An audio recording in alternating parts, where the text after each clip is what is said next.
Why is it that your phone gets more respect than your own life? When your phone battery drops to 20%, you panic. You turn off background apps, you close unnecessary tabs, you even put it on airplane mode to save energy. But when you are exhausted, mentally drained, confused, losing focus, you say, it's fine, I'll manage. No protection, no boundaries, no respect. And then you wonder why your life feels noisy, slow, and stuck. Think about it. The most valuable things in the world are not available 24/7. Gold, limited. Time, limited.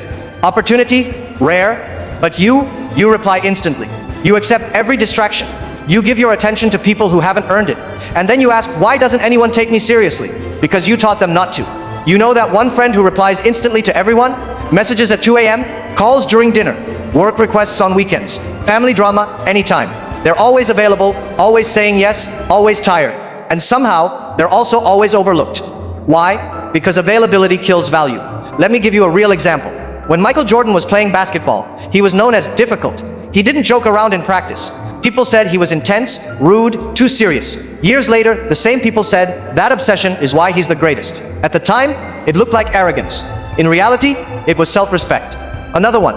When Cristiano Ronaldo chose to train alone after matches while others relaxed, people mocked him. They said, relax, enjoy life. Why are you overdoing it? Now they say, how is he still at the top? Same behavior, different results. Because focus compounds.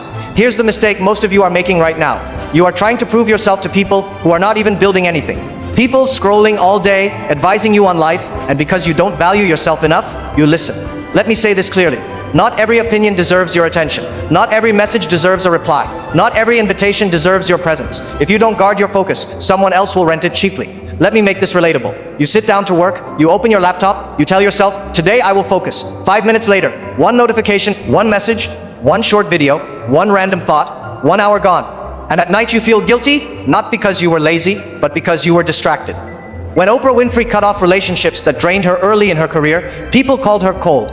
They said she thinks she's better than us. Years later, people call it wisdom. Boundaries always look rude to people who benefit from you having none. That's why valuing yourself starts with one simple decision. Decide that your attention is expensive. Not everyone can afford it. From today, stop living like your life is a public Wi-Fi. No password, free access, anyone can connect, set boundaries, even if it feels uncomfortable, even if people don't like it, even if they say, you've changed. Of course you've changed. You finally realize that focus is self-respect, and when you respect yourself, life responds differently. This is where everything begins. Not motivation, not discipline, not habits, self-value. Let's be honest for a second. Most of you are not distracted. You are professionally distracted. You don't waste time randomly. You waste it responsibly. You reply to messages first because it feels important. You check email because it feels adult. You scroll news because it feels being informed. Congratulations, you wasted 4 hours with dignity. Let me make this visual. You sit down to work, laptop open, serious face, good intentions. 5 minutes later, you're watching a video titled 5 Things You Didn't Know About Your Personality. You don't even know who you are, but now you're learning about your personality.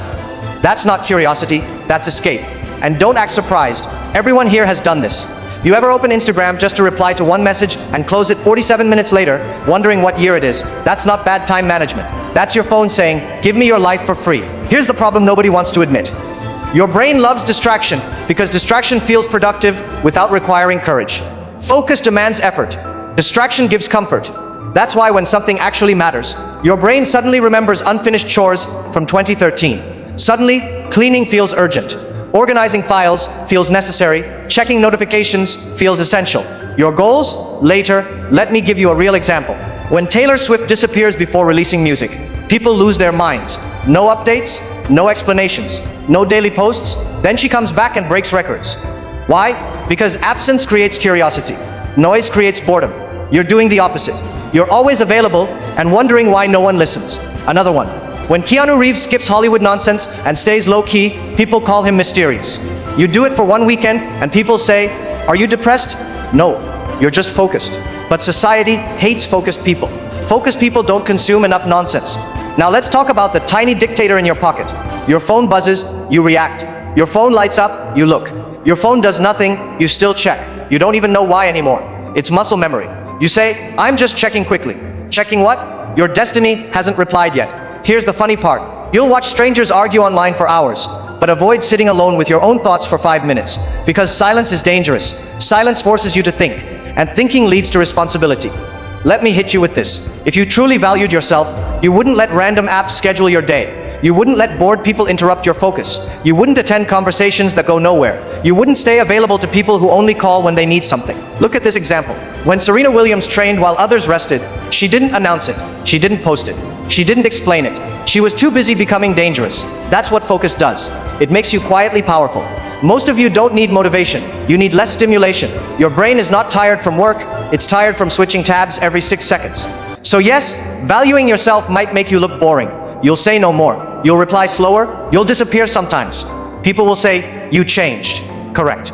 You stopped being entertainment and started being intentional. And here's the truth. Boring people build impressive lives. Entertained people stay stuck. Let's talk about the hardest upgrade in life. Not waking up early, not discipline, not habits. It's saying no, without writing a paragraph to explain why. Most of you don't say no. You say, let me see. Maybe later. I'll try. Those are not answers. Those are delays to protect feelings. And whose feelings are you protecting? Not yours. Let me describe your life right now. Your phone rings. You don't want to answer, but you do. Someone asks for help. You're exhausted, but you say yes. Someone invites you somewhere you don't care about. You go anyway. And later you say, I had no time today. No, you had no boundaries. Here's the funny part. You'll cancel plans with yourself instantly, but feel guilty canceling plans with people who don't even respect your time. That's backwards. Let me say this clearly. You don't need permission to value yourself. People will survive your absence. I promise. Let me give you a real example. When Warren Buffett was asked how he protects his time, he said his calendar is mostly empty. Not busy, empty. And people were shocked. How do you manage so much with so little on your schedule? Simple. He says no to almost everything. That's not arrogance, that's clarity. Another one people misunderstand.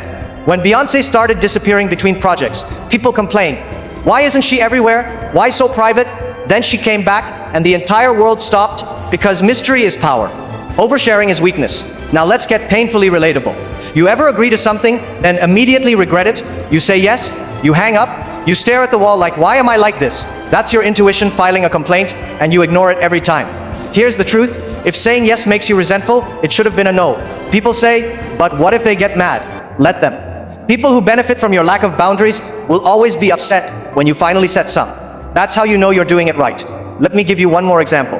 When Novak Djokovic, famous professional tennis player, isolates himself before tournaments, people call him extreme, obsessed, too serious. Then he walks onto the court calm, while others look nervous. Because focus requires distance. You cannot be close to everything and great at something. Now listen carefully. You don't have to announce your boundaries. You don't have to explain them. You don't have to justify them. Just enforce them.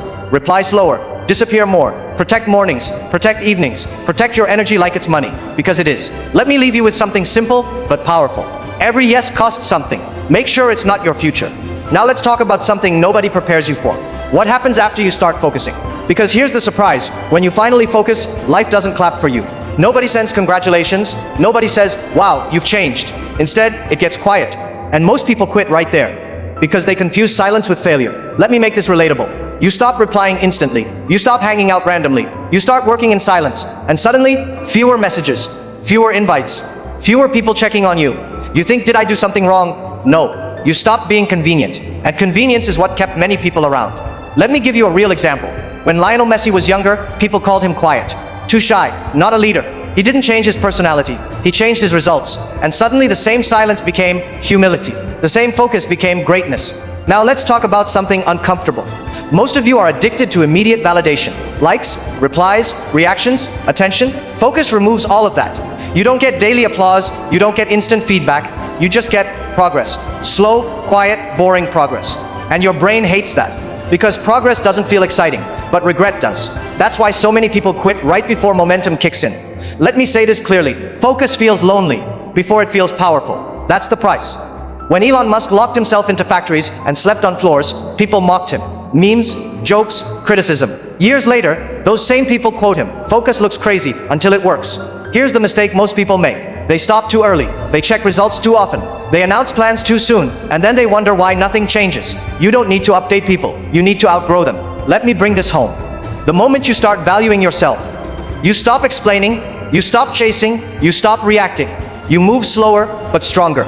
You speak less, but with weight. You don't need to convince anyone. Your consistency does it for you. And here's the real reward of focus. Not money, not status, not applause, self-trust. When you trust yourself, you stop seeking approval. And when you stop seeking approval, you become dangerous. The moment you start valuing yourself, you stop asking one question. What will people think? And you start asking a better one. Is this aligned with who I'm becoming? That question changes everything. Because most of your stress is not from hard work, it's from living out of alignment. Doing things you don't respect. Agreeing when you don't want to. Showing up where you don't belong. Your soul gets tired before your body does. Let me make this painfully relatable. You laugh at jokes you don't find funny. You nod in conversations you don't care about. You stay busy just so you don't look unproductive. And at night, when everything is quiet, you feel it. That feeling that says, this is not the life I imagined. That's not depression. That's self-betrayal. Here's the shift nobody warns you about. When you finally value yourself, people won't suddenly treat you better. They'll test you. They'll call you difficult. They'll say you're arrogant. They'll say you changed. Good. Let me show you what that looks like in real life. When Denzel Washington stopped chasing Hollywood approval and started choosing roles with meaning, he said no more than he said yes. Fewer movies, less noise, more impact. And now, when he speaks, people listen. Because self-respect is loud without shouting. Another example. When J.K. Rowling was rejected over and over, she didn't start explaining herself to everyone. She didn't argue. She didn't chase validation. She stayed focused while invisible. And invisibility didn't stop her. It prepared her. Now let me say something funny but true. Most of you are one boundary away from a completely different life. One no, one decision, one moment where you choose yourself without apologizing. You don't need to disappear forever. You just need to disappear long enough to build something real. Look at this. When Kobe Bryant trained while others slept, he wasn't trying to be inspirational. He wasn't trying to be liked. He was trying to be undeniable. That's the goal. Not famous, not liked, not busy. Undeniable. Here's the final truth I want you to remember. You don't rise in life by adding more. You rise by removing what disrespects you. Remove distractions, remove people who drain you, remove habits that make you weak, remove the need to explain yourself. Value creates focus. Focus creates momentum. Momentum creates results. And results, they speak a language everyone understands. So if you feel uncomfortable after this, good. That means you're waking up, because the moment you truly value yourself, your life stops being noisy and starts being powerful. That's it. That's the decision. Not tomorrow, not someday, now.